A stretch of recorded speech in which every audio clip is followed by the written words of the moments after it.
up, everybody? So got a pretty action-packed day today. I'm going to my favorite place in the world right now, the DMV.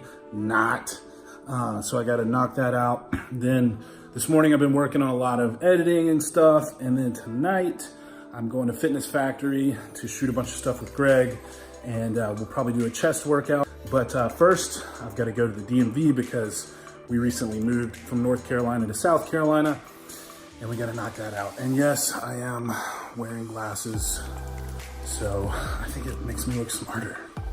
I don't know. I'm such a nerd. You're like, no, Dave, you're just a meathead who found some glasses.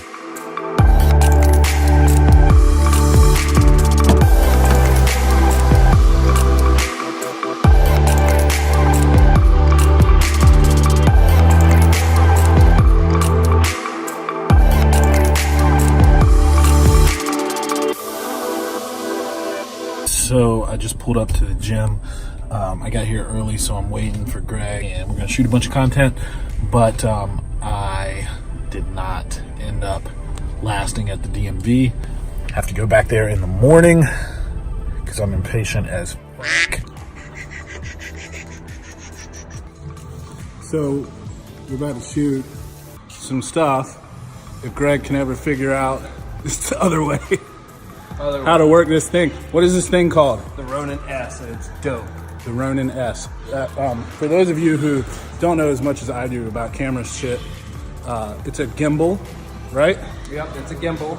And what does it let you do? It basically lets you get super smooth shots, super... Unlike what I'm doing right now with my shaky ass pre-workout basically hands. the opposite of what you're watching. Just gonna let you know what we're gonna be doing today. So we're gonna be training some chest. I'm going to use this bad boy, which is Slingshot by Mark Bell. Standing 6'4" from the University of North Carolina at Chapel Hill, it's... Been a little too nice for y'all. Now I gotta up price on y'all. Snake eyes on dice for y'all. Shoulders on ice for y'all. 8'6" all the hay. I woke in a bar today. Got lost in the ball in there. So for bench press, we're gonna work up to working sets of 8 to 10 reps. We'll do 3 sets at that weight, and then we're gonna do some assisted bench press using the Slingshot, just to work on overloading a little bit. So you basically put it on each arm, it goes across your chest, and then it provides an elastic rebound at the bottom. Off record deals. Tell them talk to Colin for the quote. On record, off record eyes. Still want the act, not the ghost.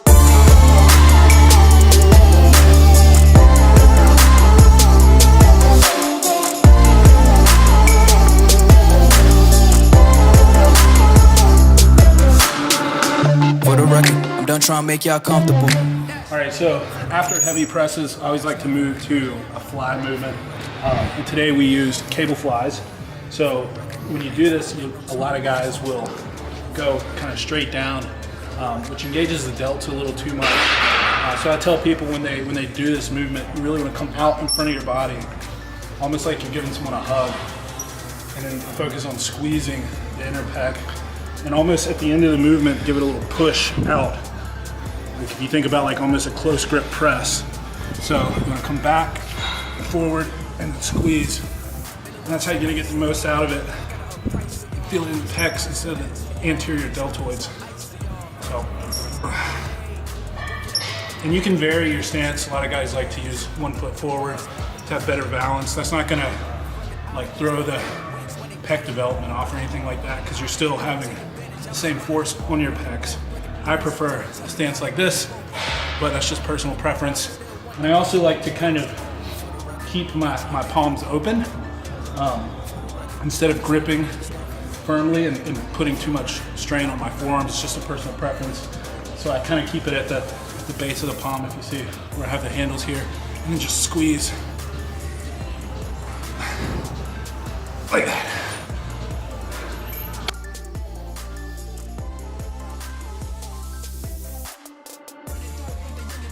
Weird flex, but okay. Shake that axe.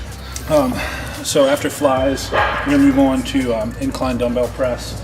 pretty classic movement. It's good for upper chest development.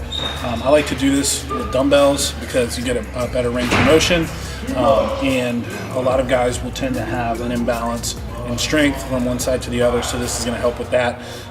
Since we went really heavy on the bench press, I'm going to start pretty light, so I'm only using 80-pound dumbbells here.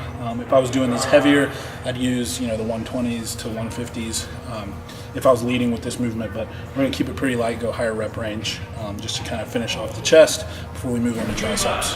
All right, talking through 80s, big Dick Dave over here. Oh, small penis Greg. Lewis over there talking shit per you. What's your job here? What do you do? Are you just like the resident shit talker? Pretty much. So, so how have we managed to? I was gonna say, how are we still here? You're doing a pretty poor job.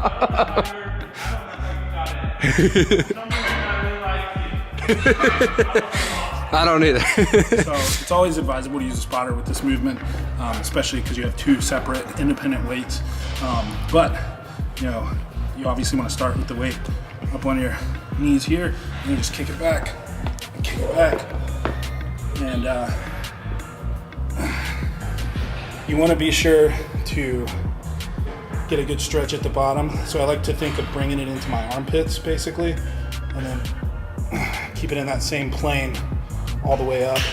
And you'll see a lot of guys that'll press and then bring the dumbbells together. That's not necessary.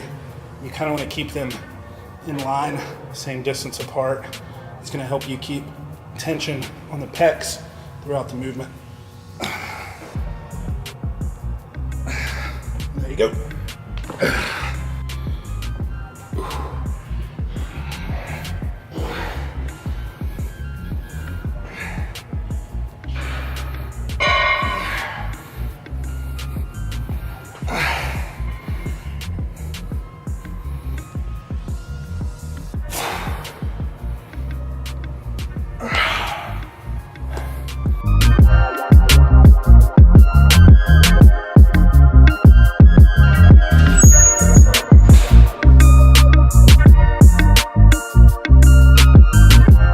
So that was a really quick chest workout. We're going to cut things a little short, head back to Made in Charlotte Media HQ, and work on our next project, which is actually a little bit of noise in the background, a podcast that we're really excited to launch in the next couple months. So we'll have a little bit of content of that coming up next. Should we teleport back to HQ? Yeah, let's go. You ready? All right, 1, 2, 3.